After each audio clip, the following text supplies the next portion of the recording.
Alright guys, and welcome to my Wrath of the Lich King Rogue leveling guide. This is going to be relevant for people who are jumping onto the fresh servers, but also people just jumping straight into Northrend 70 to 80. We'll cover all the important things like the best talents, weapon progression, some tips and tricks to help you along the way, and obviously the playstyle. By the way guys, all rogues who subscribe on this video will get glaives in their next run of Black Temple, which, now that I think about it, is completely and utterly pointless now that the pre-patch is coming out in like a few days. But anyway, let's move on. Honestly guys, we can get through this pretty quickly because not much has changed from TBC into Wrath of the Lich King for the rogue when it comes to leveling. It's pretty straightforward. You spec into combat, you face tank mobs, keep a slice and dice up, and the mobs just melt. This is what I'd recommend as a good talent build. If you've got really good gear from obviously raiding in TBC, you won't need as many points in precision, but when you're low level on fresh servers, you definitely want to be maxing that out. That is very, very important. But obviously you can put points out of precision and put them into aggression instead for that increased sinister strike and eviscerate damage. Also backstab, but we won't use that too much. I also really like to off-spec into relentless strikes because, you know, when I've used my finisher move, and that normally does kill the enemy, I'm going to get a little bit of a cheeky boost of energy for my next enemy. Rather than getting ruthlessness, like I don't know why people get ruthlessness, because when you use the finishing move on a mob, it's basically dead. So you don't really need that extra combo point because the mob's probably going to be dead before you even can use that combo point. So yeah, I would recommend getting relentless strikes instead, going for remorseless attacks obviously for the increased crit chance on your next hit after killing an enemy, and then you just start maxing out points in Malice. You're going to be level 70 at this point, and yeah, just when you're leveling in Northrend, get points into Malice, and then from there you can really go where you want. But you probably just want to finish off getting the good juicy points in the combat tree like aggression and stuff like that. The reason why combat is so good is because of this talent here, and for a number of other reasons, but unfair advantage, whenever you dodge, you strike back 100% of your main weapon damage, and you dodge quite a lot. If you actually look at your dodge chance as a rogue, fully geared in Sunwell gear, it's ridiculously high.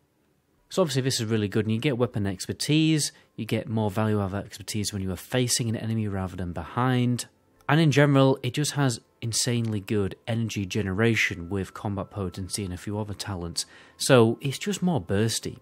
The mobs will die in like under 10 seconds most of the time, depending on what level you are and what gear you've got, but normally it's just spamming Sinister Strike, keeping up Slice and Dice, and then using Eviscerate when you have Slice and Dice already up. For glyphs, I definitely recommend getting Glyph of Sinister Strike as soon as possible, because it obviously has a chance to get an extra combo point, which means you can get your big 5-point combo point finisher move faster. I just prefer it over the others. There's not really much you can get in the pre-patch. When you leveling later in Wrath of the Lich King's lifetime, you can get better talents. Then we've got Glyph of Sprint, increased movement speed by 30%. Sometimes you are in interior locations. It will save a little bit of time because you can get out of there faster.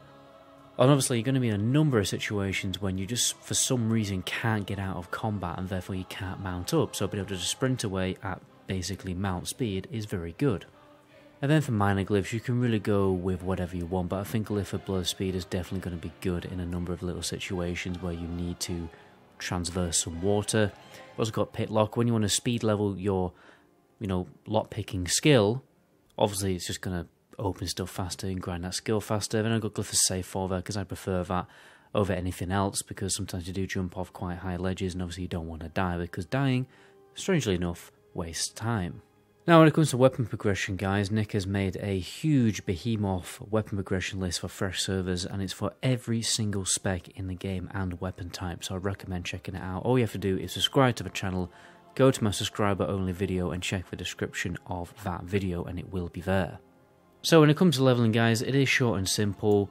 First thing to know is whenever you've got cooldowns like Blade Flurry and Killing Spree, which you should be using together by the way, obviously you need to be using them as often as you can. So when you've got those cooldowns available, especially with Adrenaline Rush, if you have that too, I would recommend pulling 3 to 4 mobs and then just absolutely unleashing hell. I'll show you what that looks like now, so I'm just going to pull some mobs.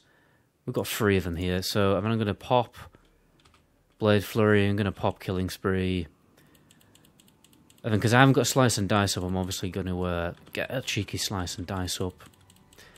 And as you can see, the mobs die pretty quickly with Blade Flurry up. And there you go. Shouldn't really be doing this when you have cooldowns available, because obviously by nature the rogue is pretty squishy, so you have to kind of like deal with that by doing loads of damage and killing the mobs quickly. Right, when you don't have cooldowns, it is pretty straightforward. Your first priority is to use Riposte before anything else, because it's such a short, cheap, energy consuming ability, so you want to be using it as often as you can. And obviously the disarm effect is nice. And then you maintain Slice and Dice. I use it on 5 combo points normally. So normally it's like your first mob, there you go. I did that mob to get my Slice and Dice up. Now I can move to the next mob. I've got my Remorseless attacks to use straight away. Can also do throwing. I've not got throwing keybinders right now, but you can use throwing to get mobs into combat even sooner. And there you go. I don't need to refresh Slice and Dice here, so I can riposte and just eviscerate. Hopefully I don't actually die here. Don't do that. don't you know, leave it that close, guys, when you actually are leveling on a day-to-day basis. I'm trying to record at the same time, so I'm not paying as much attention. Honestly, guys, I mean, that's it. It's pretty straightforward. Use your cooldowns when you've got them. Use Riposte as soon as it's available. Keep Slice and Dice up constantly. Spam Sinister Strike, and then use Eviscerate to finish mobs off. Bob's your uncle. There you go. Now, guys, let's go through some tips. So, as a rogue, you've got a number of different tools to deal with multiple enemies.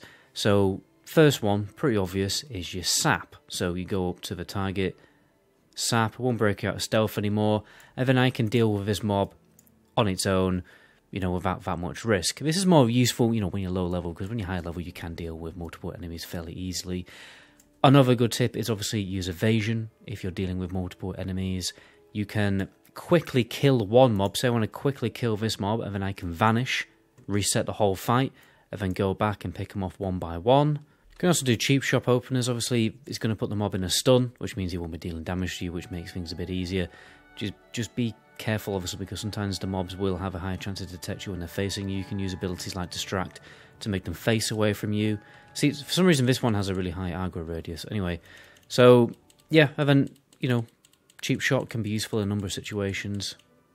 You've also got abilities like Gouge. This will stop your attack, so you can gouge into a bandage, or you can gouge Kite, because obviously you've got you can use crippling poison to kite enemies. I don't actually have it on my weapons out now. Oh no, I do actually have it. So, like, I can infinitely kite this mob if I want to. I can slowly take him down with Gouge. For some reason Gouge didn't work, then obviously I just have a chance to get blocks and stuff. So, you know, I can keep running away, healing, or if I, you know, eventually I will be able to reset combat. Although I don't have a keybind, you also can now use the ability Shiv to instantly apply any poisons that you have. But as you can see here, it will instantly apply the poison that is on your offhand. Now, when it comes to poisons, like most of the time, you're probably better off just using 2 instant poisons for the extra damage. But in my personal opinion, I always liked having crippling poison on my offhand just for, well, just for safety normally. If, you know, I do need to kite, I do need to run away, it's there already on the target, a nice, decent slow to make it easier to just run away, get my health topped up, or just, you know, prevent me from dying. And if you're looking to level your lockpicking up very, very quickly, guys, I made a guide way back in Classic WoW days. Still holds up, and I have absolutely no idea how this got 200,000 views, but it's relevant for both Horde and Alliance. Shows all the best locations where you can level up in every single level range. And if you manage to get a, you know, fresh character leveled up in time for the pre-patch on a fresh servers, or if you're boosting a character, or if you already have a character, would obviously recommend getting 25 quests to turn in before you jump into Northrend for a little bit of an XP boost. You should be able to get over 300k XP. I've got a little guide about this. Again, if you subscribe to my channel, have a look at it. It is going to be in the description of that video. And there's a few other guides here that you probably find useful, like my gold investments too. And if you are looking to get some really good gear in a pre-patch, guys, I would recommend grinding Battlegrounds for honor points, because you can now buy all the brutal gear, and it has just been discounted by Blizzard in a recent patch change. So that is great gear. That definitely lasts you until you're doing heroic dungeons in Wrath. But anyway, guys, that's going to be the end of the video there. My name is MetaGoblin. Until my next video, ciao.